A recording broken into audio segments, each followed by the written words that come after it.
जी। ये तो भला हो हमारे पूर्वजों का जिन्होंने सिख गुरुद्वारों में इन चीज़ों को बचा के रखा कि ये जो हुँ, एट्रॉसिटीज़ की गई वो अगली पीढ़ियों को पता चले। हुँ, अदरवाइज़ अगर ये संकलन नहीं होता आपके पास, ये जी, हमारे गुरुद्वारों में नहीं होता, तो इन्होंने हुँ, उसको भी व्हाइट वॉश करने की कोशिश करनी थी कि ऐसा कुछ हुआ ही नहीं। राइट टू इंफॉर्मेशन एक्ट के अंदर एप्लीकेशंस लगानी शुरू कर दी एनसीईआरटी को कि ये जो आपने जी, लिखा है उसमें मैंने सभी एप्लीकेशंस में लगभग 110 एप्लीकेशंस मैंने भेजी हैं उसमें मैंने उनसे यही मांगा था कि जो चीज़ें आपने लिखी है इस पेज पर लिखी है उनका आपके पास सोर्स ऑफ इंफॉर्मेशन क्या है। वाक़या नवीस का काम होता था कि कोई भी ख़ास चीज़ जो उस इलाके में घटती है उसे नोट कर लेता और फिर जी, हफ़्ते बाद या 10 दिन बाद उनको रोल करके एक बाँस की बनी हुई नली के अंदर डाल के भेजा जाता था दिल्ली में या आगरा में जहाँ पर भी दरबार लगा होता था। मार्क्सिज्म की पार्टियाँ हैं, मार्क्सिज्म के नाम पे पार्टीज़ बनी हुई हैं, लोग बैनर लेके बिल्कुल। घूमते हैं और पूरी बेशर्मी से अपने आप को मार्क्सिस्ट बोलते हैं। हुँ, वो इसीलिए बोल पाते हैं क्योंकि उन्होंने सच को डिस्कोर्स में आने नहीं दिया। जो उनकी उनकी जो क्रिमिनैलिटी है, वो लोगों के सामने एक्सपोज़ नहीं हुई। कलेक्टिव माइंड में से हटा दी उन्होंने। तो इसलिए ये लोग गर्व से अपने आप को मार्क्सिस्ट बोल लेते हैं और कोई उनको पत्थर नहीं मारता। जैसे नाज़ियों को पत्थर मारते हैं, क्योंकि उनकी जो नेगेटिविटी है, उनके जो काले कारनामे हैं, वो लोगों तक पहुँच गए। इनके पहुँचे नहीं। हमारी जो किताबें हैं, उनमें उन्होंने जी, कहीं भी आर्यन इन्वेजन थ्योरी को डायरेक्टली नहीं लिखा कि आर्यन्स आए थे। क्योंकि उन्हें पता था जी, कि अगर ऐसा लिखेंगे तो कोई कोर्ट में चला जाएगा और फिर ये इसको हटाना या जवाब देना बड़ा मुश्किल हो जाएगा। जी। लेकिन अगर आप स्ट्रक्चर देखेंगे तो कम्युनिज्म एक टोटलिटेरियन आइडियोलॉजी है, हुँ, हुँ, जो एक यूटोपिया लाने की बात करती है कि जब तक बर्जुआज़ी को ख़त्म नहीं करेंगे, प्रोलेटेरिएट का राज नहीं आएगा, तब तक वो यूटोपिया नहीं बनेगा। कि अफ़गानिस्तान फिर से उसी वो 7वीं सेंचुरी में पहुँच गया और जी। वहाँ पर महिलाओं के साथ पूरे अत्याचार होंगे फिर से और फिर वही बारबैरिटी होगी जो ख़त्म करने की कोशिश हो रही है।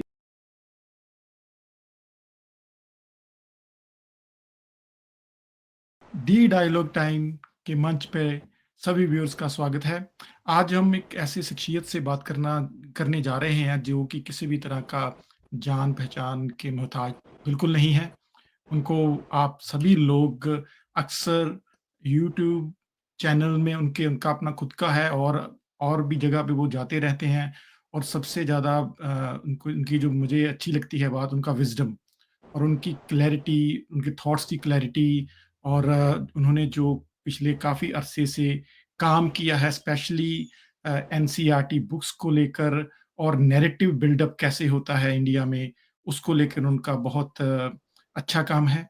तो मैं नीरज अत्री जी आपका स्वागत करता हूँ दी डायलॉग टाइम पे।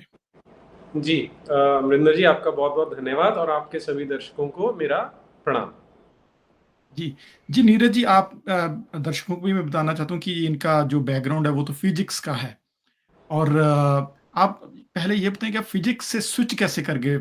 स्टिल आप आई थिंक सो फिज़िक्स में तो होंगे लेकिन ये हिस्ट्री और उसका कॉम्बिनेशन नहीं कोई भी बनता जी, फिज़िक्स ठीक और बात हिस्ट्री। है आपकी। जी। असल में तो जब मैं स्टूडेंट लाइफ़ में हिस्ट्री मुझे मेरा सबसे वीक सब्जेक्ट होता था जी, और जैसे-जैसे मैं बड़ा हुआ फिर साइंस में चला गया और फिज़िक्स पढ़ाना शुरू किया। तो जी, मेरा एक माइंडसेट ये बन गया था कि ये हिस्ट्री जैसे जो बेकार सब्जेक्ट हैं, इन्हें कतई नहीं पढ़ाया जाना चाहिए। It is a sheer wastage of time. जी। और ये मेरी बड़ी ऑनेस्ट ओपिनियन होती थी उस समय में कि हुँ, हुँ। अब तो टेक्नोलॉजी की दुनिया है, तो हमें ये पुरानी चीज़ें सब छोड़ देनी चाहिए। जी, लेकिन जब बच्चों से इंटरैक्शन होती थी और क्योंकि मेरी साइंस वालों से इंटरैक्शन हुआ करती थी, तो जी, कभी-कभी कुछ चीज़ें ऐसी होती थी जो मुझे लगता था कि शायद कोई ना कोई डिस्कनेक्ट है, या तो मेरी समझ में कुछ कमी है या बच्चों की समझ में कोई कमी है। जी। तो जैसे एक इंसिडेंट था, एक चंडीगढ़ में इंजीनियरिंग कॉलेज है, पंजाब इंजीनियरिंग कॉलेज बड़ा फेमस है। हुँ, तो बिल्कुल। उसके स्टूडेंट्स थे, तो एक बच्चा कोई बात चली, उसका रंग थोड़ा सांवला था। हुँ, हुँ। तो जैसे हमारे देश में कई लोगों को इसका इंफीरियरिटी कॉम्प्लेक्स होता है, हुँ, तो हुँ। उसे भी था। जी, तो उसने ऐसी ही बातों-बातों में कहा कि पता नहीं क्यों हम तो आर्यन्स की संतान हैं जो गोरे थे, फिर भी मैं काला कैसे हूँ मुझे समझ नहीं आई। ओके। तो ये लास्ट वो बात, मतलब ऐसे तो कई छोटी-छोटी बातें होती थी, लेकिन उस दिन मुझे लगा कि कुछ ना कुछ गड़बड़ है, कि मुझे देखना चाहिए कि क्यों हो रहा है ऐसा। जी। फिर मैंने उसे काउंटर क्वेश्चन किया। हुँ, मैंने कहा, "तू मुझे ये बता कि जो बात तूने मुझे कही है, कि हुँ, आर्यन्स हुँ, थे, फिर वो गोरे थे, उन्होंने हमला किया, ये तेरा सोर्स ऑफ इन्फॉर्मेशन क्या है?" कहता, "सर जी, मुझे ये तो नहीं पता कि क्या सोर्स ऑफ इन्फॉर्मेशन है, लेकिन ये सच है, ये मैं जानता हूँ।" जी, तो मैंने जब मैं कॉलेज टाइम में भी था, तो साइकोलॉजी को एज़ हॉबी पढ़ा करता था मैं। जी, तो मुझे इतनी समझ थी, और क्योंकि टीचर रहा हूँ, तो मुझे ये पता था कि कोई भी ऐसी बात जो जिसका सोर्स आपको पता नहीं, लेकिन आपका उस पे पूरा विश्वास होता है, दृढ़ विश्वास होता है, वो आपको बचपन में सिखाई जाती है। और वो जनरली कोई अथॉरिटी सिखाती है, कि वो पेरेंट्स सिखा सकते हैं या टीचर सिखा सकते हैं। जी, तो मुझे लगा कि मुझे ये हिस्ट्री की बुक्स देखनी चाहिए, कि इस तरह की जो माइंडसेट है, वो क्या हिस्ट्री में से आती है, और क्या मेरी हिस्ट्री गलत है, जो मेरी नॉलेज है वो गलत है। तो जब मैं नीचे उतरा, तो हमारे ऑफिस के साथ ही बुक शॉप था। तो मैंने वहाँ से एनसीईआरटी की सारी हिस्ट्री की किताबें ली, छठी से 10वीं की, और घर जी, ले आया उन्हें। तो उन्हें पढ़ना शुरू किया, और पेन साथ में था, निशान लगाता गया कि जहाँ पर मुझे डाउट हो रहा था। जी, तो मेरा माइंड, क्योंकि वो बिल्कुल साइंटिफिक उसमें चलता था, तो मुझे लगा कि इनके मुझे एविडेंस चाहिए होंगे, कि या तो मैं गलत हूँ, या जो पढ़ाया जा रहा है वो गलत है। और हुँ, मेरा मानना यही था जेन्युइनली, कि क्योंकि जब किताबें लिखी जाती हैं, तो वो जो एक्सपर्ट्स लिखते हैं, तो वो तो गलत नहीं हो सकते, तो मैं ही गलत होऊंगा, चांसेस यही हैं। जी, तो मैंने वो सब निशान लगा के राइट टू इंफॉर्मेशन एक्ट के अंदर एप्लीकेशंस लगानी शुरू कर दी एनसीईआरटी को, कि ये जो आपने जी, लिखा है, उसमें मैंने सभी एप्लीकेशंस में लगभग 110 एप्लीकेशंस मैंने भेजी उन्हें। उसमें मैंने उनसे यही मांगा था कि जो चीज़ें आपने लिखी हैं, इस पेज पर लिखी हैं, उनका आपके पास सोर्स ऑफ इंफॉर्मेशन क्या है, और जो भी सोर्स ऑफ इंफॉर्मेशन है, उसकी एक कॉपी आप मुझे प्रोवाइड कर रहे हैं। हुँ, तो ये 2010 की बात है। तो जी, उन्होंने जवाब देने शुरू किए आरटी एप्लीकेशंस के। सारे ही एक ही टेम्पलेट में उनके आंसर्स थे, और उनका कहना था कि हमारे पास इसके कोई रिकॉर्ड्स अवेलेबल नहीं है। ओके, जी, तो वो सबसे पहला मेरे लिए शॉक था, कि आप पूरे देश को किताबें पढ़ा रहे हैं, और हर साल इन किताबों को करोड़ों बच्चे पढ़ते हैं, तो हुँ, आप ये बिल्कुल, कह ही नहीं सकते कि हमारे पास इसके रिकॉर्ड्स अवेलेबल नहीं है। हुँ, हुँ, तो वो मेरे लिए एक खतरे की घंटी थी, मुझे लगा इसका मतलब है कि कुछ छिपाया जा रहा है। और उस समय तक मैं पॉलिटिकली बड़ा अनअवेयर टाइप का व्यक्ति था, मुझे लगता था पॉलिटिक्स बड़े घटिया लोगों के लिए होती है, मुझे इससे कुछ लेना देना नहीं है। जी, लेकिन फिर होता है ना, कि बैक ऑफ माइंड में चीज़ें चलती हैं, कि कोई लोग कहते थे कि हिस्ट्री की किताबों में डिस्टॉर्शंस हैं, कुछ बोलते थे भगवाकरण हुआ है, तो वो बैक ऑफ द माइंड तो थी। तो फिर मैंने अपने दोस्तों से चर्चा की, मैंने कहा, यार ये इस तरह का रिस्पॉन्स है, हमें क्या करना चाहिए? हुँ, हुँ, तो उन्होंने कहा कि हम इसे चेक कर सकते हैं, क्योंकि अब तो इंटरनेट है, तो हम चीज़ें वेरीफाई कर सकते हैं। तो मैंने देखना शुरू किया कि जो उनका क्लेम है, क्या वो वाक़ई हिस्टोरिकल इवेंट्स के साथ या हिस्टोरिकल रिकॉर्ड्स के साथ मैच करता है या नहीं करता। हुँ, तो जब मैंने कुछ देखना शुरू किया, तो मिसमैच दिखाई देने लग गया, और फिर मैं उसको कंपाइल करना शुरू किया, कि ये जो-जो चीज़ें इन्होंने लिखी हैं, उनमें से मैक्सिमम फिर गलत निकल रही थी वो। ओके, तो फिर हमें लगा कि इसका, क्योंकि देश के साथ ये धोखा हो रहा है, तो इसका सॉल्यूशन क्या है? तो 2013 खत्म होने वाला था लगभग, जब मुझे समझ आ गया कि यहाँ पर हेरा-फेरी तो की गई है। जी, तो यारों दोस्तों से फिर बात की, तो हमने सोचा कि इसका हम एक हाई कोर्ट में पिटीशन फाइल करते हैं, कि इन किताबों के थ्रू हमारे जो बच्चे हैं, उनको एक गलत हिस्ट्री पढ़ाई जा रही है, और इन किताबों पे बैन लगना चाहिए। तो okay, Punjab and Haryana high court में रिट पिटीशन फाइल की हमने। तो इन द मीन टाइम दूसरा हमें लगा कि ये चीज़, क्योंकि हमारी जो न्याय व्यवस्था है, जो कोर्ट्स हैं, वो बहुत टाइम लगाती हैं। हुँ, जी, तो हमें लगा कि ये चीज़ लोगों तक जानी चाहिए, तो हमने किताब लिखनी शुरू की उसके ऊपर, कि जो फैक्ट्स हैं उनको लिखते हैं।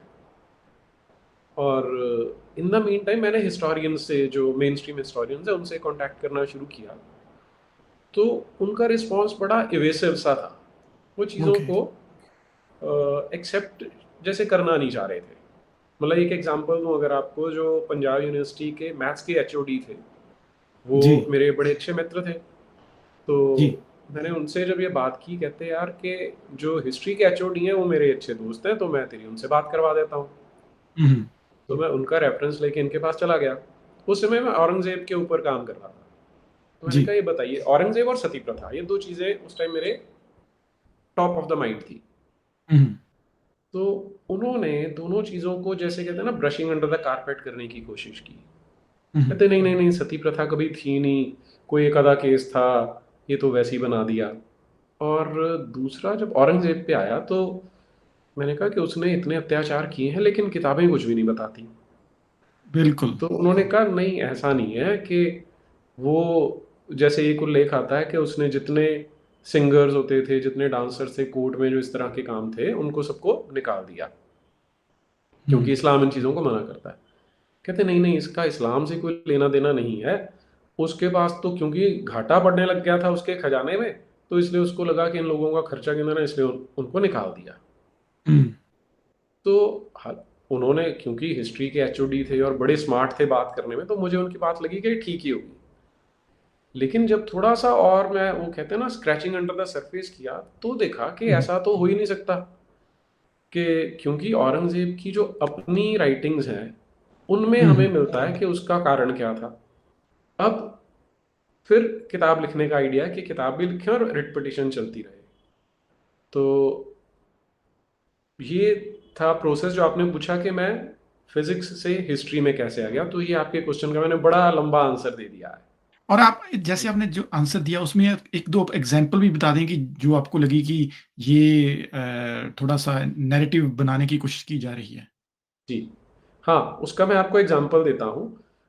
मैं अब आपको जो रेफरेंस देने लगा हूँ, ये एक जी। अब औरंगजेब के समय में जो अखबार महाशब्द बोलते हैं, हुँ, उसका हुँ। सिस्टम क्या था कि हर प्रोविंस में उन्होंने कुछ लोग अपॉइंट किए थे जिनको अखबार वाकिया नवीस कहते थे। जी।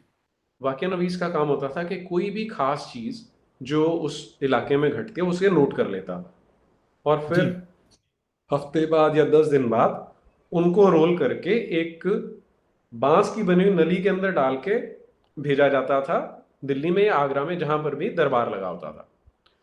जी। वहां पर उन्हें कलेक्ट करके अलग अलग, मतलब उनका कंपाइलेशन किया जाता था। इन्हें बोलते थे अखबारात।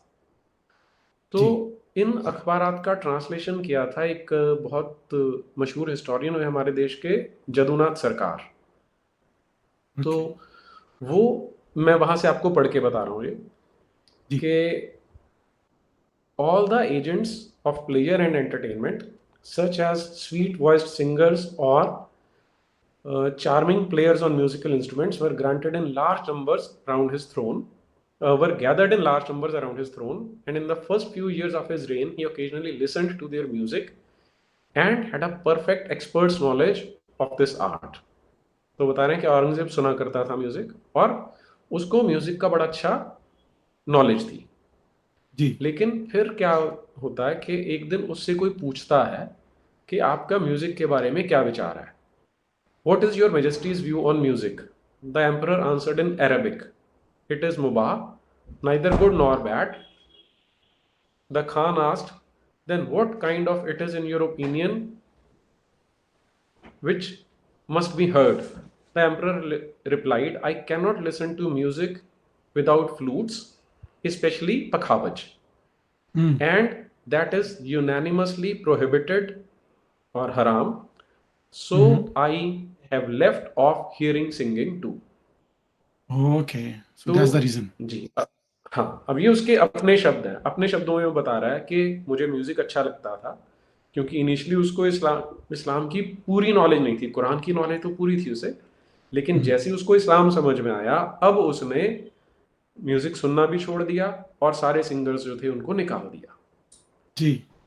तो अब जो मैं आपके साथ बता रहा था कि एचओडी मुझे बता रहा है कि फाइनेंशियल रीजन थे, लेकिन हम्म, अपने आप औरंगजेब बता रहा है कि उसके लिए जो उसका रिलीजन है वो इसको प्रोहिबिट करता है। ओके। तो ये मिसमैच जो है, ये मैं चाहता हूं, देखिए होता क्या है कि जब भी हम बच्चों की पढ़ाई की बात करते हैं, हिस्ट्री की बात करते हैं, तो हमारे देश में इस पे पॉलिटिक्स की जाती है। हम्म, एक ग्रुप है जो बोलता है जी ये मार्क्सवादियों ने लिखी है, हम्म, दूसरा ग्रुप है वो बोलता है जी ये भगवाकरण कर रहे हैं। जी। अब कौन ठीक है कौन गलत है उसको अगर हम छोड़ दें, मेरा एज अ टीचर ये मानना है कि हम्म, बच्चों को जब आप पढ़ा रहे हो तो सिर्फ दो ही चीजें हो सकती हैं, या तो आप सच पढ़ा रहे हो या झूठ पढ़ा रहे हो।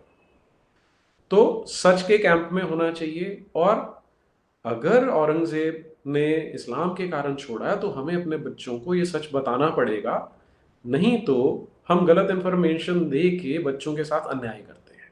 मैं बताता हूँ कि हमारे जो धार्मिक ग्रंथ हैं सिखिज्म में, स्पेशली जो हिस्ट्री से संबंधित हैं, उनमें तो औरंगज़ेब के बारे में बहुत कुछ लिखा हुआ है कि वो इतना क्रूर था, इतना था। लेकिन जब मैं हिस्ट्री का स्टूडेंट तो नहीं था, लेकिन प्लस 2 तक, सॉरी 10th तक तो वैसे ही होती है हमें हिस्ट्री जी। इंडिया में तो उसमें कहीं भी नहीं था ऐसा कुछ भी। हम्म। औरंगज़ेब के बारे में मैंने 10th तक मैंने देखा। लेकिन जो हमारे गुरुद्वारों में हमें बताया जाता था, और जैसे हमारे जो कुछ, अगर मैं बुक्स का नाम ही ले दूँ, सूरज प्रकाश है, जहाँ फिर पंथ प्रकाश है, जहाँ जहाँ कुछ और तफरीक गुरु खालसा है, उसमें तो बहुत कुछ लिखा हुआ है, बहुत क्रूर बादशाह, बहुत लोगों के अधिकारों का हनन करने वाला बादशाह, जज़िया लगाने वाला बादशाह, और कई तरह के का उसको सरनेम दिए जाते हैं हमारे ग्रंथों में, लेकिन हमारे जो स्कूल है उसमें नहीं कुछ भी है। हम्म। तो फिर आपको क्या लगता है कि ये सोच समझ के किया गया है? हाँ, देखिए इसमें दो चीज़ें अलग अलग हैं। पहली ये कि पहली पातशाही गुरु नानक देव जी ने बाबर के बाबर बारे में बाणी। लिखा क्योंकि उनका आंखों ब देखा हाल था। जी, बाबर बाणी। आप, जी, हाँ जी, आप 10वीं पातशाही तक आ जाइए तो सिख गुरुओं पे तो अत्याचार किए ही किए इन्होंने। जी। ये तो भला हो हमारे पूर्वजों का जिन्होंने सिख गुरुद्वारों में इन चीज़ों को बचा के रखा कि ये जो हुँ, एट्रॉसिटीज की गई वो अगली पीढ़ियों को पता चले। हुँ, अदरवाइज अगर ये संकलन नहीं होता आपके पास, ये जी। हमारे गुरुद्वारों में नहीं होता, तो इन्होंने हुँ, हुँ, उसको भी वाइट वॉश करने की कोशिश करनी थी कि ऐसा कुछ हुआ ही नहीं। जैसे हुँ, मैं आपको एक सेंटेंस का एग्जांपल दूं, जब जी। गुरु अर्जन देव को जहांगीर ने मरवाया था, हुँ, अब ये तो फैक्ट है, अवॉइड नहीं किया जा सकता, तो हुँ, छोटी छोटी बदमाशियां कैसे की जाती हैं।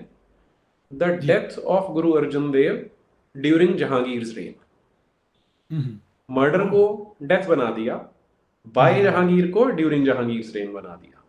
जी, जी, जी, जी। सो तो इस तरह से इन छोटी छोटी बदमाशियों से झूठ बोला गया बच्चों के साथ।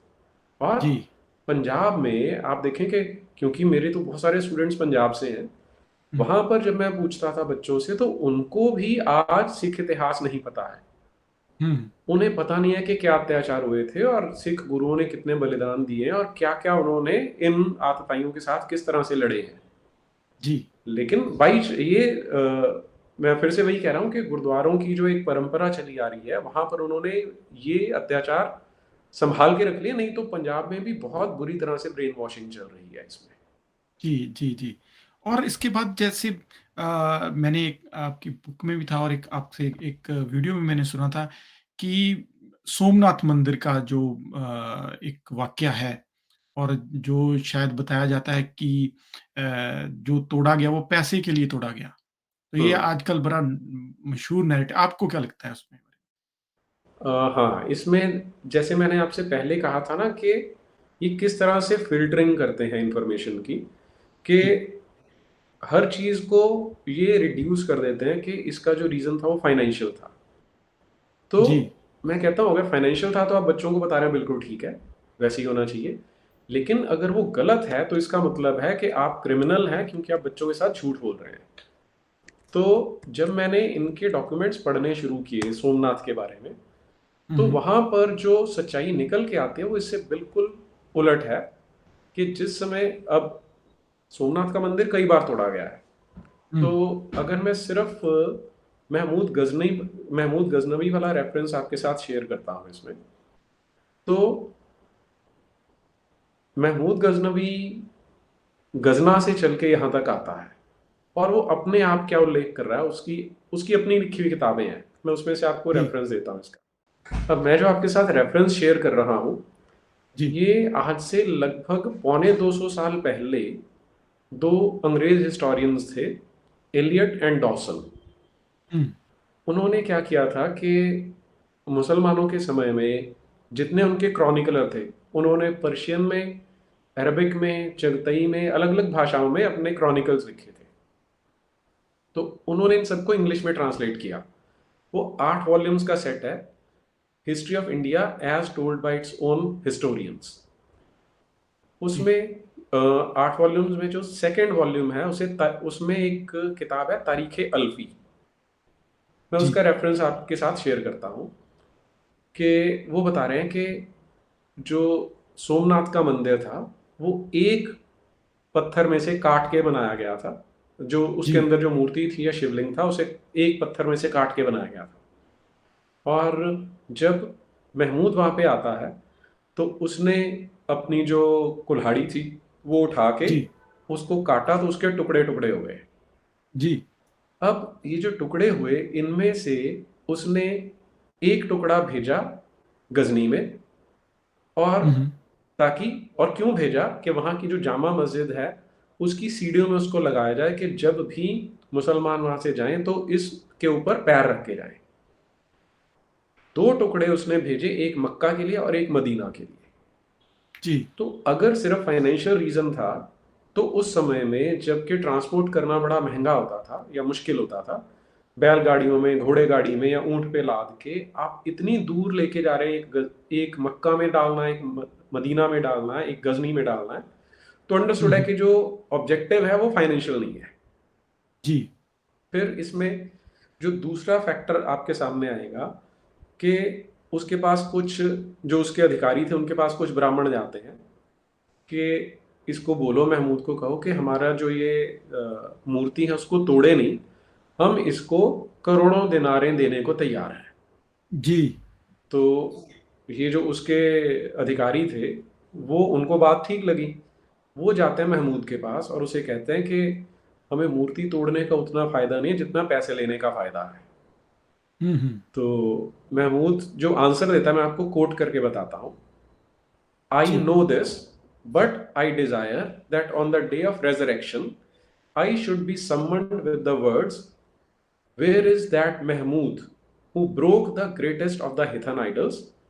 Rather than by these, where is that Mahmud who sold the greatest of the idols of the infidels for gold? Okay. So that's अब, द रीज़न अगेन। हाँ जी, दैट इज अ रीजन। जो एक्चुअल शब्द है कि कहाँ है वो महमूद बुत शिकन जिसने सबसे बड़ी मूर्ति तोड़ी थी, सबसे बड़ा बुत तोड़ा था। मैं ये चाहूंगा कि फरिश्ता मुझे ये कह के बुलाए, ये कह के ना बुलाए कि कहाँ है वो बुत फरोश, मूर्ति बेचने वाला, जिसने काफिरों की सबसे बड़ी मूर्ति को बेच दिया था। तो जी, ये जी। आपको बता देता है कि जो ऑब्जेक्टिव था वो फाइनेंशियल बिल्कुल नहीं था, वो ओके। प्योरली प्योरली कट्टरवाद था उसका। और जो बरेलवी सेक्ट है ना, बरेलवी सेक्ट में जो एक खादिम हुसैन रिजवी हैं, जिनकी अभी वो दुनिया में नहीं है। मैंने उनका एक ऑडियो सुना था, वीडियो सुना था सॉरी। उसमें वो बोल रहे हैं यही बात जो आपने बोली है ना कि जब उसको कहा गया कि अब पैसा ले लो, इसको छोड़ दो मूर्ति को, लेकिन उसने ये जो आपने आंसर दिया वही आंसर, अभी वीडियो भी उसका अवेलेबल है कि उसने हम्म। और वो फेमस बंदा है, कोई कोई ऐसा नहीं है कि कोई एक एक मस्जिद का कोई कोई, मौलवी नहीं है। ते महमूद गजनवी जदों सोमनाथ का बड़ा बुत तोड़न लगा ना, ते पूरे हिंदू आ गए। उन्हें क्या, ओए जितने पैसे लेने नु ले ले, जितना सोना लेने ही ले ले, अब बुत ना तोल के ले ले, लेकिन साडा बुत ना तोड़ी। लख सलाम होए गजनवी। उन्हें क्या, ओए किसी और नाल गल करना, मैं जिस नबी दा कलमा पढ़िया वो बुत वेचन नहीं आए, बुत तोड़न आए। तो इसके बाद हम अगर उस पे आए कि जो आर्यन इन्वेजन थ्योरी है, जो कि जी। हमें वो तो हमें स्कूल में पढ़ाई जाती है। हमें पढ़ाई हम्म। कैसे कैसे आर्यंस आए सेंट्रल एशिया से, और हमारे ये तो इतनी ज़्यादा घर कर चुकी हुई है। और और ऐसे लगता है कि आई आई थिंक सो कि थ्योरी का मतलब होता है कि is not hence proof. Hmm, theory का मतलब होता है कि सिर्फ एक आइडिया है ये, मुझे लगता है कि ये एक उसका इटसेल्फ मीनिंग यही होता है। लेकिन हमें हम्म, ऐसा लगता है कि यही लास्ट ट्रुथ है। हम्म। तो आपका उसके बारे में क्या कहना है? हाँ जी। आर्यन इन्वेजन थ्योरी जितने अब रिसर्चेस बहुत हो चुकी हैं पिछले 100 साल में, तो अगर आप जी, आर्कियोलॉजिकल ले लें, जितने भी फील्ड्स हैं सब में बहुत रिसर्च हुई है, और आर्यन इन्वेजन थ्योरी हमेशा से ही झूठ थी, और आज पूरी तरह से वो झूठ प्रूव हो चुका है। और ये आपको ये जान के दुख भी होगा और हैरानी भी होगी कि हमारी जो किताबें हैं उनमें उन्होंने जी, कहीं भी आर्यन इन्वेजन थ्योरी को डायरेक्टली नहीं लिखा कि आर्यंस आए थे, क्योंकि उन्हें पता था जी। कि अगर ऐसा लिखेंगे तो कोई कोर्ट में चला जाएगा और फिर ये इसको हटाना या जवाब देना बड़ा मुश्किल हो जाएगा। लेकिन हमारे दिमाग में यही बात है। वो मैं बताता हूँ कैसे इन्होंने डाली है, बड़ा स्मार्ट काम किया उन्होंने। जी, अब कॉलोनियल टाइम में जब अंग्रेज यहाँ थे और वो इसको पैडल कर रहे थे, तो हमारे जी, देश में दो खेमे बने हुए थे। एक जी, वो थे जो इसका पूरी तरह से विरोध कर रहे थे। जी, उनमें जो सबसे बड़े नाम है डॉक्टर बी आर अम्बेडकर का, जी। दूसरा है स्वामी विवेकानंद का, तीसरा है स्वामी दयानंद सरस्वती का। अब आप तो देखिए इन तीनों आपके में पास कोई, कोई इसका इसका कोई रेफरेंस भी है? अंबेडकर जी ने इसका विरोध किया? हाँ जी, हाँ जी। अब आप देखें कि इन तीनों का आपस में कोई लिंक नहीं है। बिल्कुल, जी, विवेकानंद, दयानंद सरस्वती और बी आर अम्बेडकर, इनका आपस में कुछ लेना देना नहीं है, बल्कि जी। काफी हद तक एक दूसरे के आप इनको विरोधी भी कह सकते हैं कई मामलों में। हुँ, हुँ। तो अब जो डॉक्टर अम्बेडकर ने कहा था, मैं आपको एक बार वो बताने की ट्राई करता हूँ। डॉक्टर अम्बेडकर की किताब है हु वर द शूद्रास। उसका जी, जो फर्स्ट पार्ट है उसमें से मैं कोट कर रहा हूँ उनको, डॉक्टर अम्बेडकर को, जी। that the theory of Aryan race set up by Western writers falls to the hmm, ground at every point goes without saying. Okay. This is somewhat surprising since Western scholarship is usually associated with thorough research and careful analysis. Hmm, hmm, Why has the theory failed? It is important to know the reasons why it has failed. Anyone who cares to scrutinize the theory will find that it suffers from a double infection. In the hmm, first place, the theory is based on nothing but pleasing assumptions and inferences based on such assumptions. In the second place, the theory is a perversion of scientific investigation. जी, It is not allowed to evolve out of facts. On the contrary, the theory is preconceived and facts are selected to prove it. The theory of iron race is an assumption and nothing more. Okay, ये तो clear इससे हो गया। Clear इससे clear आपको कुछ नहीं चाहिए। उन्होंने उस हुँ, समय हुँ, हुँ। बिल्कुल क्लियर बोल दिया था। जी, लेकिन जो लाइकवाइज, पार्टियाँ अब उनका नाम लेती हैं वो तो आर्यन इन्वेजन थ्योरी को तो सबसे उनका पहले होती है, सबसे आगे होती है। हाँ, वही वही मैं आपसे कहने लगा था कि जी, आप इसमें हिपोक्रेसी का लेवल देखिए कि अंबेडकर के नाम पे दुकानदारी करते हैं, जी। लेकिन जो डॉक्टर अंबेडकर ने इतनी क्लियर स्टेटमेंट दी हुई है उसको ये खा जाते हैं, और उल्टा क्या कर रहे हैं कि एक ज्योतिराव फूले थे, उन्हें जी। सोशल रिफॉर्मर कहा जाता है वो, और एक था वो रामास्वामी अय्यर जिसे पेरियार कहा जाता है साउथ में। हुँ, हुँ। अब ये दोनों क्रिश्चियन मिशनरीज के पढ़े हुए लोग थे, या उनके अकॉर्डिंग काम करने वाले लोग थे। जी, अब क्योंकि वो अंग्रेजों से पढ़े थे, क्रिश्चियन मिशनरी से पढ़े हुए थे, तो उन्हें आर्यन इन्वेजन थ्योरी ये बताया गया था कि सच है, और उन्होंने मान भी लिया था उसको। और पेरियर क्योंकि पॉलिटिशियन था, उसने वो आर्यन द्रविड़ डिवाइड को यूज करके अपनी पॉलिटिक्स खेली थी, तो ऑब्वियसली वो जो स्टेटमेंट देगा वो आर्यन इन्वेजन थ्योरी के फेवर में देगा। तो इन्होंने किया क्या, डॉक्टर अंबेडकर को भी सोशल रिफॉर्मर दिखाया, लेकिन उनके आर्यन इन्वेजन थ्योरी के बारे में जो विचार हैं वो बच्चों को नहीं बताए। जी। लेकिन ज्योतिराव फूले के और जो ये रामास्वामी अय्यर था, पेरियार था, हुँ, हुँ। इन दोनों के जो आर्यन इन्वेजन थ्योरी के स्टेटमेंट से वो डाल दिए हैं। ओके। तो अब बच्चा जो है वो तो उसको फैक्ट मान के चलेगा। हुँ, तो हुँ। मैंने इनको एनसीईआरटी वालों को एक आरटी एप्लीकेशन लगाया। हुँ, मैंने कहा कि आप ये बताओ कि आपने यहाँ पर कहीं भी डिस्क्लेमर नहीं दिया हुआ कि थ्योरी झूठ है। तो मुझे रिप्लाई देते हैं कि हमने डिस्क्लेमर इसलिए नहीं डाला कि हम चाहते थे बच्चों को पता हो कि इन सोशल रिफॉर्मर्स के क्या विचार थे। ओके। तो इस तरह से इस लेवल पे झूठ बोला जा रहा है बच्चों के साथ। ओके। तो फिर जब आपने इसको इतने सालों से इस एक तरीके का ट्राई कर रहे हैं कि इसको थोड़ा चेंज किया जाए, तो इतने आई थिंक 2013 से आप इसके लगे हुए हैं और लेकिन अभी तक तो कुछ चेंज नहीं हुआ है। जी तो कंटिन्यूअस वही नैरेटिव चल रहा है। तो जी। आपको क्या लग रहा है ऐसा क्यों, मतलब कि अब उसको चेंज क्यों नहीं हो पा रहा? अम, ऐसा था ना, जब मैंने कोर्ट केस डाला था जी। उस समय मोदी वाली सरकार नहीं आई हुई थी। हुँ, तो क्योंकि कांग्रेस में मैंने ट्राई किया था, वहां पर तो कोई इस चीज़ को मानने को तैयार नहीं था, तो हमें कोर्ट केस में जाना पड़ा। हुँ, लेकिन कोर्ट ने कहा कि आप जो आपकी पिटिशन है वो एनसीईआरटी को भेजिए, अगर वो नहीं सुधारते then come back to us. In the meantime ये जो एनडीए की सरकार है ये आ गई। तो हमें लगा कि अब गवर्नमेंट चेंज हुई है तो हो सकता है ये लोग, क्योंकि ऐसा कहा जाता है कि भगवा पार्टी है या भगवाकरण करने वाले हैं, कि शायद इस चीज़ हुँ, को ये बात सीरियसली लेंगे।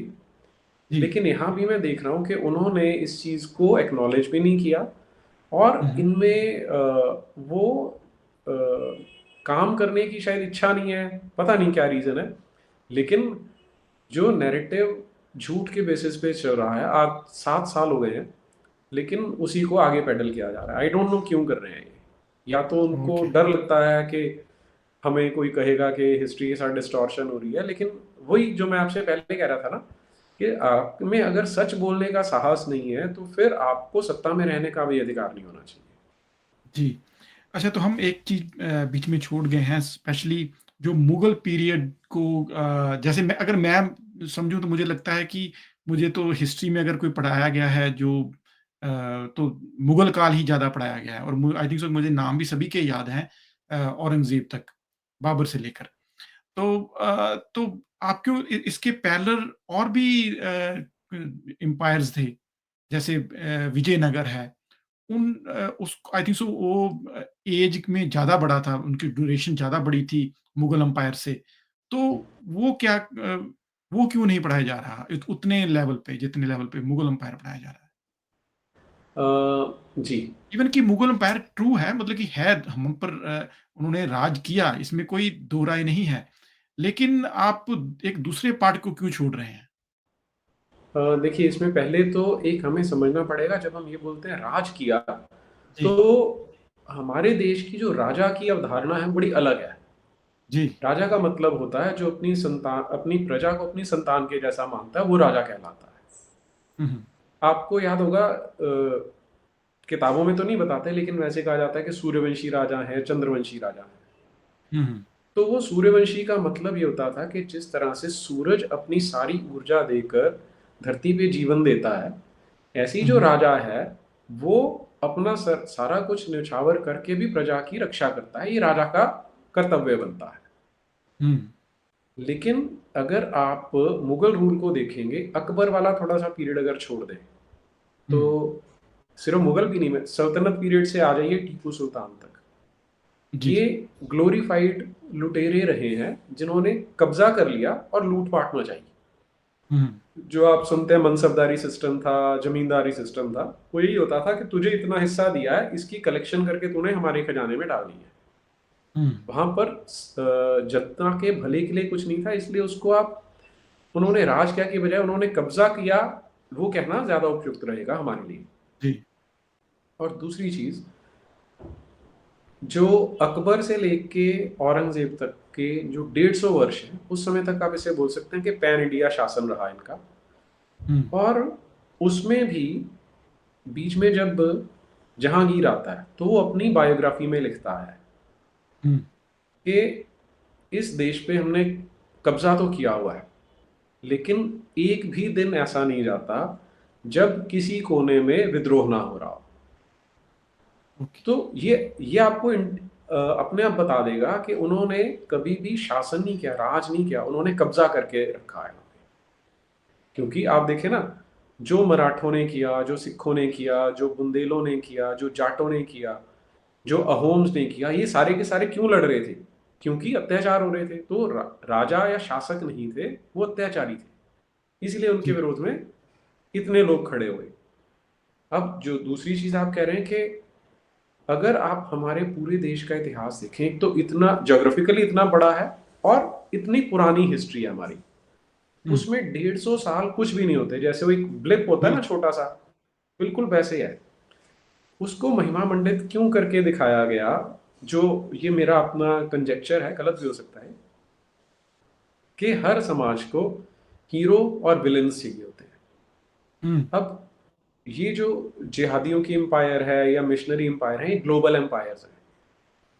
तो अगर ये अपने आप को नेगेटिव लाइट में कहीं शो कर देंगे तो इनको अपने फॉलोअर्स नहीं मिलेंगे, बल्कि जो है वो भी खत्म हो जाएंगे। तो उनको अगर सस्टेन रखना है तो झूठ बोल के ही सस्टेन किया जा सकता है, इसलिए उनको ओवर ग्लोरीफाई किया जाता है। ओके। लेकिन इसका फ़ायदा किसको होता है? मतलब कि अगर आपको लगता है जैसे हमारे इंडियन हिस्टोरियन हैं जिनको बड़े-बड़े नाम हैं, रोमिला थापर है और इरफ़ान हबीब के हबीब, पिताजी शायद उनके मोहम्मद नाम हबीब, मोहम्मद मोहम्मद हबीब, हबीब है। जी, जी।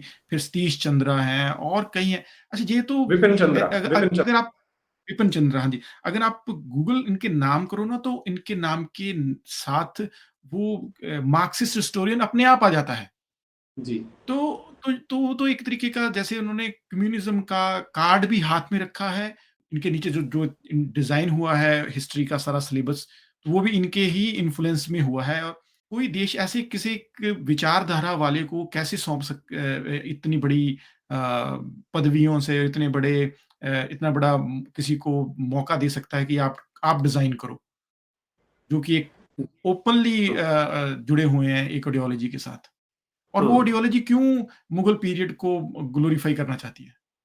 जी, बहुत ये सबसे काम का क्वेश्चन है जी ये।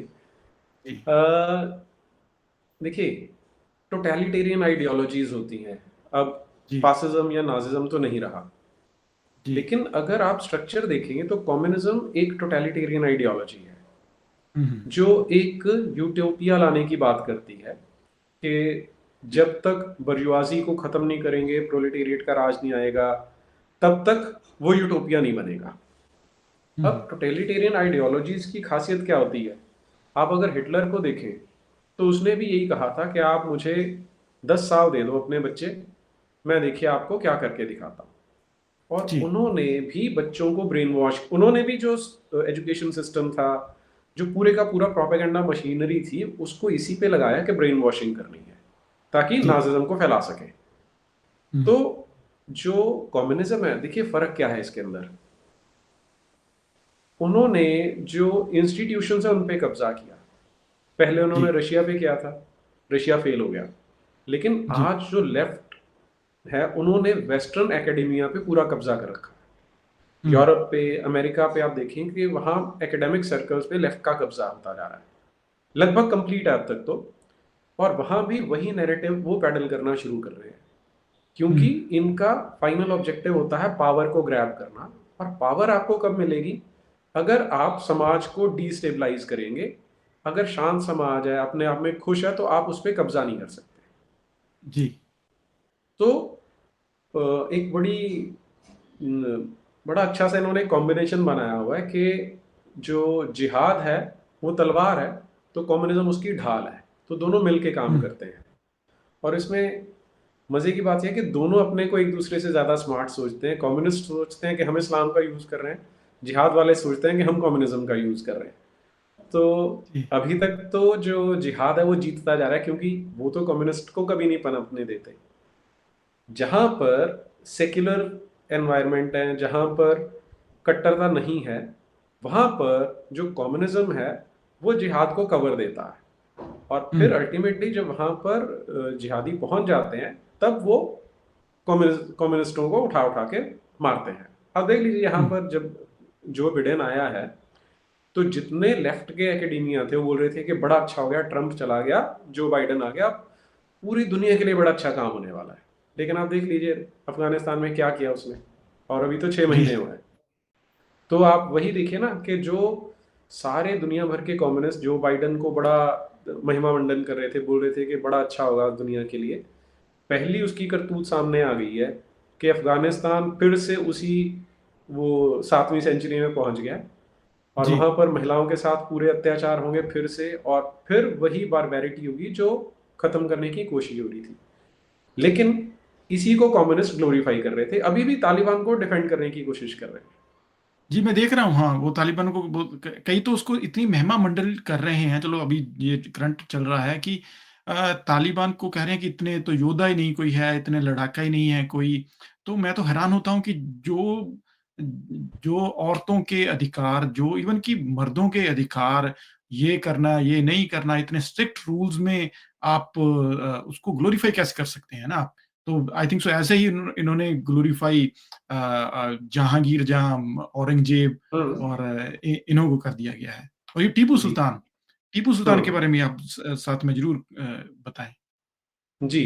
टीपू सुल्तान वही था जो कट्टर जिहादी सोच होती है, कि मैं भी बड़ा सरप्राइज हुआ था पढ़ने के बाद कि किस तरह से उसको ग्लोरीफाई, देखिए ग्लोरीफाई कैसे करना होता है। 9वीं क्लास की किताब में जब फ्रेंच रेवोल्यूशन का चैप्टर चल रहा है, जी।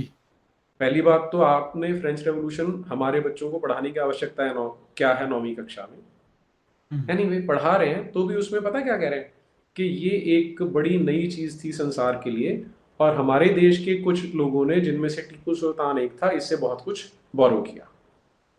ओह, अब ये एक सेंटेंस बोल दिया, बच्चे जो पढ़ेंगे उनको आपने बताया फ्रेंच रेवोल्यूशन एक अच्छी चीज थी, पॉजिटिव चीज थी, जो उस समय के लिए वो ठीक भी थी, लेकिन आपने उसको टीपू से एसोसिएट करके टीपू सुल्तान को पॉजिटिव लाइट में शो कर दिया।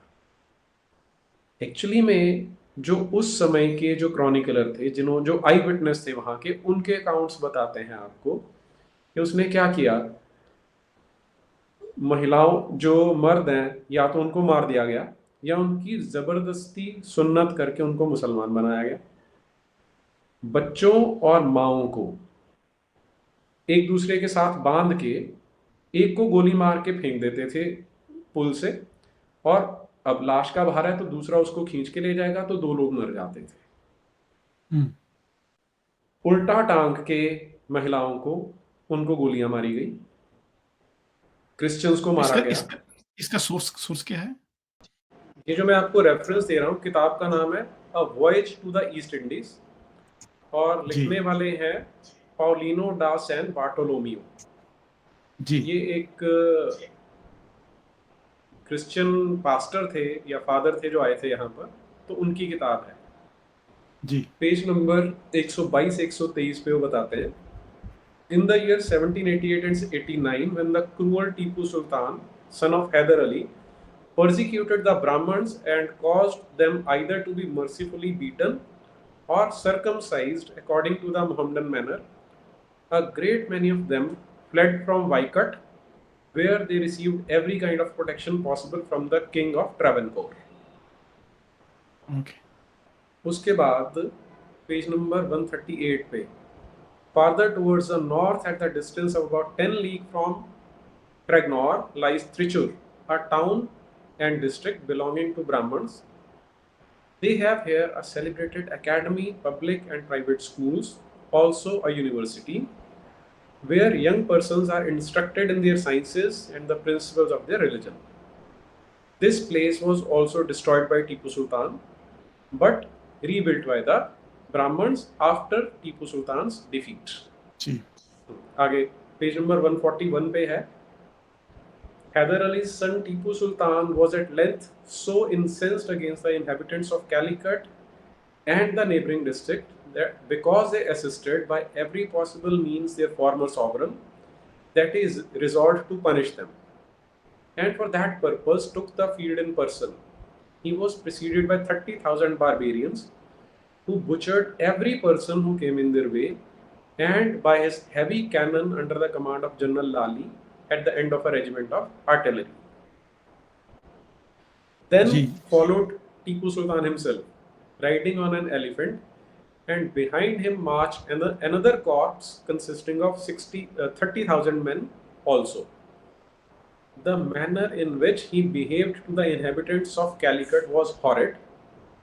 A great part of them, both male and female, were hung. He first tied up the mothers and then suspended the children from their necks. The cruel tyrant caused several Christians and heathens to be brought out naked and made fast to the feet of his elephants, which were then obliged to drag them about till their limbs fell in pieces from their bodies. At the same time, he ordered all the churches and temples to be burned and pulled down or destroyed in some other manner. Christian and pagan women were compelled to marry Mohammedans. The pagans were deprived of the token of their nobility, which is a lock of hair called kudumi, and every Christian who appeared in the streets must either submit to be circumcised or be hanged on the spot. This happened in 1789. Okay. तो इससे तो लेकिन ऐसा तो हम picture हमारे books में नहीं है। हाँ, वो बताया नहीं ना जाता। जी। प्रोपेगेंडा की यही तो विशेषता है कि आपको जो चीज़ आपसे छुपा ही दी, आपको पता ही नहीं चलेगा उसके बारे में, और ग्लोरीफाई उसको खूब किया है। जी। और कोई आप कोई नैरेटिव कोई बताना चाहते हो, नैरेटिव बिल्डअप जो किया कोई एग्ज़ाम्पल के साथ कि उन्होंने पढ़ाया ये लेकिन एक्चुअल में ये नहीं था? और जहाँ आप बड़ा एक सूक्ष्म वर्ड आप यूज़ करते होते हैं कि उन्होंने वर्ड एक्चुअली वो यूज़ किया भी नहीं, लेकिन उसको जो इमेज बनती है, परसेप्शन बनती है, उसकी वो दूसरी बन जाती है। ये तो किताबों में ये चीज़ें भरी पड़ी हैं, मैं आपको सैकड़ों एग्जाम्पल्स दे सकता हूँ। लेकिन एक जो चीज़ मुझे लगता है शेयर करनी चाहिए, वो है कि आज पंजाब में माओइस्ट बहुत इन्फिल्ट्रेट कर चुके हैं, और उन्होंने जो टेक्निक अपनाई है, मैंने क्योंकि चंडीगढ़ से देखा है मैंने, कि यहाँ पर जब वो रह रहे थे, यूनिवर्सिटी में प्रोफेसर थे, तो सब ने अपने केश कटवाए हुए थे, बिल्कुल पता नहीं लगता था कि क्या है। लेकिन अब इन्फिल्ट्रेट करने के लिए सबने केश बढ़ा लिए हैं, पगड़ियां धारण कर ली हैं, और पंजाब में घुस गए हैं अपना प्रोपेगेंडा फैलाने। और एक पॉइंट जो बार बार जो बोलते हैं कि इंडिया तो एक आर्टिफिशियल कंस्ट्रक्ट है, अंग्रेजों ने इसको बनाया था, इससे पहले तो टुकड़े टुकड़े थे, सिर्फ के 27 देश होते थे कि 29 देश हुआ करते थे। जी। तो इंडिया उनके लिए इंडिया कभी है ही नहीं था एज अ फुल इंडिया। और इसीलिए अगर आप गंगाराम अधिकारी की रिपोर्ट जो थी, कम्युनिस्ट लीडर थे, उन्होंने आई थिंक अगर भूल नहीं रहा था 1942 में लिखी। उन्होंने भी एक तरीके की मांग की थी कि इंडिया को 36 और मोर देन पार्ट इसमें वो डिवाइड करके ब्रिटिशर्स जाएं। तो वो भी I think so that's a part of the same left ideology. हाँ जी, हाँ, बिल्कुल ठीक बात है। तो जब मैंने अपना फर्स्ट प्रेजेंटेशन देनी थी ना, ये जो मेरी रिसर्च थी उसके ऊपर, तो मोहाली में थी वो मेरी जो प्रेजेंटेशन थी। तो वहाँ पर एक ऐसे ही माओवादी बैठा हुआ था, वो मुझसे पहले बोल के उठा, कहता जी मुझे तो ये नहीं समझ आ रही कि जिसको ये लोग इंडिया बोलते हैं वो 27 देश हैं, 29 देश हैं, 36 देश हैं, कि 50 देशों को मिलके बनाया हुआ है। यही चीज आपको एनसीईआरटी ने उसको कैसे किया, 7वीं क्लास की किताब में लिखते हैं, take the term Hindustan for example, today we understand it as India the modern nation state. When the term was used in the 13th century by Minhaj Siraj, a chronicler who wrote in Persian, he meant the areas of Punjab, Haryana and the land between Ganga and Yamuna. He used the term in a political sense for lands that were a part of dominions of the Delhi Sultan. The areas included in this term shifted with the extent of Sultanate, but the term never included South India. Okay. अब यहाँ पर वो देश को north south वाला जो divide है, एक आर्यन द्रविडियन वाला या माओवादियों वाला, उसमें इन्होंने एनसीईआरटी के थ्रू ही कर दिया। लेकिन मैं फिर कहता हूँ कि अगर तो ये सच है तो बच्चों को ही पढ़ाओ, लेकिन अगर नहीं है तो झूठ मत बोलो बच्चों के साथ। तो जब आप अपने देश की हिस्ट्री देखना शुरू करते हैं, तो पहले तो आप महाभारत को देख लो, तो वो महाभारत क्यों कही जा रही है, और महाभारत में जितने स्टेट्स का डिस्क्रिप्शन है वो आज भी आपको मिलती है, केरल तक आपको मिलता है महाभारत के अंदर। लेकिन उसको तो आप बोल सकते हो भाई ये तो जी ब्राह्मणों ने लिखा हुआ ग्रंथ है, मिथ कह सकते हैं। ये भगवाधारियों का लिखा हुआ ग्रंथ है, ऐसा कुछ भी बोल देते हैं। हम्म। लेकिन जो हमारे यहाँ पर विदेशी आए हैं, सबसे हम्म। पुरानी किताब आपको मिलती है मेगस्थनीज की, जो आज से लगभग 2400 साल पहले लिखी गई थी। उसमें वो बड़े क्लियरली बोलता है कि जो हिंदुस्तान की बाउंड्री है वो जो इंडियन ओशन है वहां तक जाती है।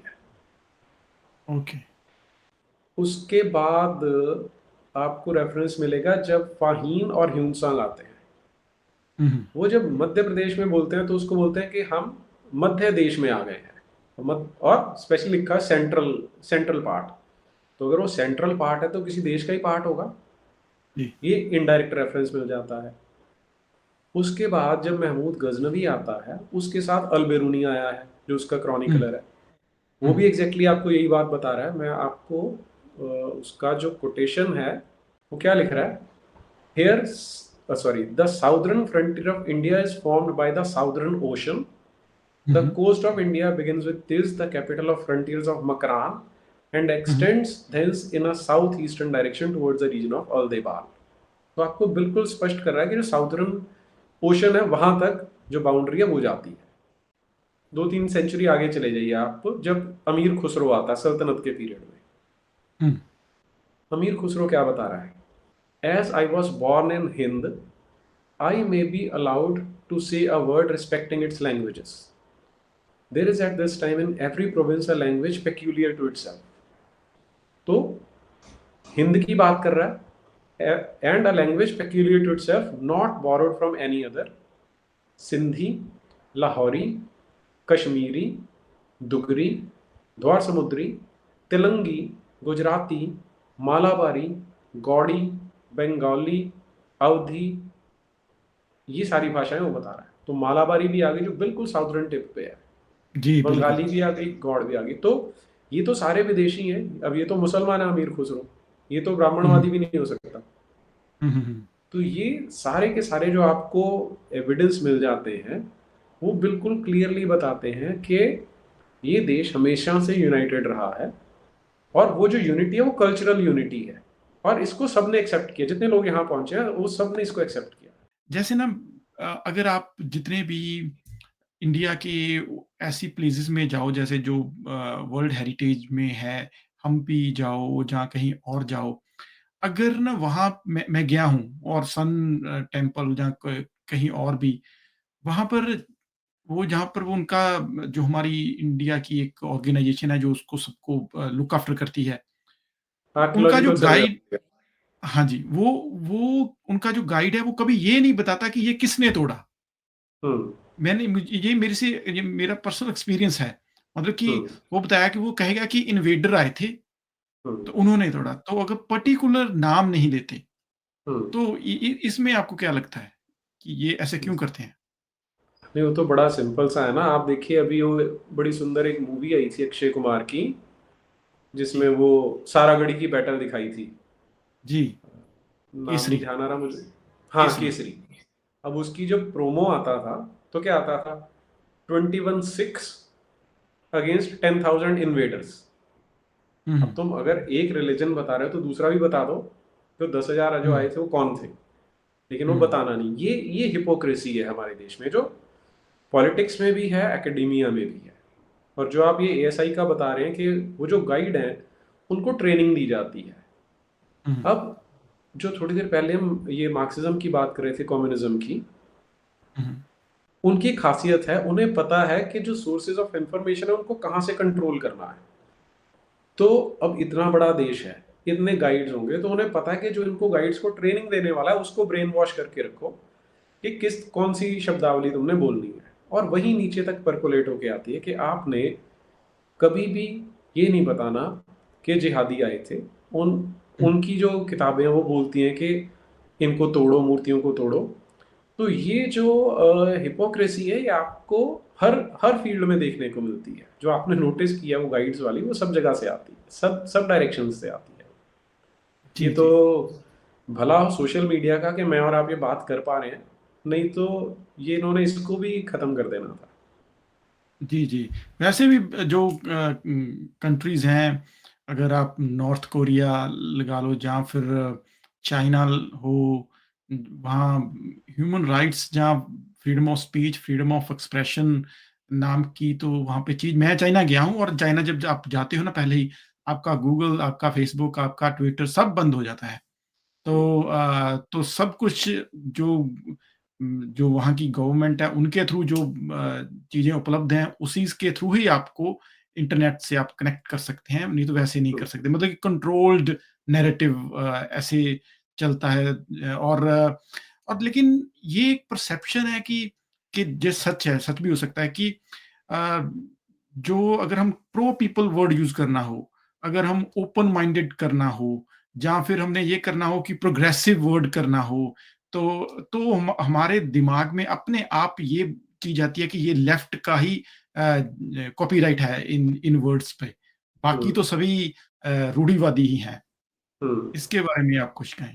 ये यही इनकी जो सबसे बड़ी सक्सेस है, वो यही है। हम बात करते हैं कि हिटलर ने कितने मिलियन लोग मारे। जी, जो वो था मुसोलिनी, उसने इतने लोगों को मारा। लेकिन आप देखें कि वो जो संख्या है, उसके कंपैरिजन में जितने स्टालिन, लेनिन और माओ ने मारे हैं, वो इनसे कहीं ज़्यादा हैं। लगभग 100 मिलियन लोगों को मार दिया इन्होंने। जो ब्लैक हुँ। बुक वो आप पढ़ेंगे अगर, लगभग 100 मिलियन के आसपास। ब्लैक बुक ऑफ कम्युनिज़्म, ऐसा है उसका हाँ, नाम, आई थिंक सो। हाँ जी, हाँ जी। उसमें आपको ही मिल जाएगा, फिगर्स मिल जाएंगी। तो सबसे बड़ा जो अत्याचार किया वो इन लोगों ने किया, मार्क्सवाद ने किया, कम्युनिज्म ने किया। लेकिन क्योंकि इन्होंने हिस्ट्री पे कब्जा करके इन नरसंहारों को, इन मर्डर्स को, इन रेप्स को लोगों के कलेक्टिव माइंड से हटा दिया, हुँ, इसलिए ये आज भी गर्व से घूम सकते हैं। आप इमेजिन करके देखो, आप अगर न्यूजीलैंड में हो, वहां पे हुँ। कोई एक पार्टी बनाए जिसका नाम नाजी पार्टी हो, और वो एक बैनर लेके खड़ा हो, तो कितनी देर लोग उसको सड़क पे रहने देंगे? जी, बिल्कुल नहीं। वो तो नहीं एक्सेप्टेबल रहने ही नहीं देंगे। है, बिल्कुल नहीं, नहीं। हाँ, लेकिन मार्क्सिज्म की पार्टियां हैं, मार्क्सिज्म के नाम पे पार्टीज बनी हुई हैं, लोग बैनर लेके बिल्कुल। घूमते हैं और पूरी बेशर्मी से अपने आप को मार्क्सिस्ट बोलते हैं। हुँ, वो इसीलिए बोल पाते हैं क्योंकि उन्होंने सच को डिस्कोर्स में आने नहीं दिया। जो उनकी उनकी जो क्रिमिनलिटी है, वो लोगों के सामने एक्सपोज नहीं हुई, कलेक्टिव माइंड में से हटा दी उन्होंने। तो ओके। इसलिए ये लोग गर्व से अपने आप को मार्क्सिस्ट बोल लेते हैं और कोई उनको पत्थर नहीं मारता, जैसे नाजियों को पत्थर मारते हैं, क्योंकि उनकी जो नेगेटिविटी है, उनके जो काले कारनामे हैं, वो लोगों तक पहुंच गए, इनके पहुंचे नहीं है। नीरज अत्री जी, आपका बहुत-बहुत शुक्रिया, और मैं व्यूअर्स को दिखाना चाहता हूँ, ये इनकी बुक है। ये मैंने तो अमेज़न पे बाय की है, और आई थिंक सो कि और भी की तरीके होंगे जहाँ से आप बाय कर सकते हैं। जो इन्होंने बीच में बोला है कि इंडिया में नैरेटिव कंट्रोल कैसे होता है, इंडिया जब पूरे वर्ल्ड में नैरेटिव कंट्रोल कैसे होता है, कि ब्रेन वॉश कैसे किया जाता है, कलेक्टिवली कैसे कर दिया जाता है। बच्चों जब वो स्कूल में ही होते हैं, तब से ही शुरू हो जाता है, बाद में एकेडेमिया, और बाद में मीडिया, और कई तरह की चीज़ें होती हैं। तो उसका आपने अगर अच्छे से एकेडमिक व्यू लेना हो, तो ये किताब मैं आपको रिकमेंड करता हूँ, आपको ज़रूर पढ़नी चाहिए, और वेरी हेल्दी बुक। और इससे आपके जो थॉट्स हैं वो क्लियर होंगे कि कोई चीज़ नैरेटिव बनाना हो और या तोड़ना हो, दोनों कैसे काम आते हैं। तो लास्ट में नीरज अत्री जी, मैं आपका बहुत-बहुत धन्यवाद करता हूँ कि आपने मुझे वक़्त दिया। जी, बहुत बहुत धन्यवाद अमरेंद्र जी, और आपके सभी दर्शकों का भी बहुत बहुत अभिनंदन। धन्यवाद।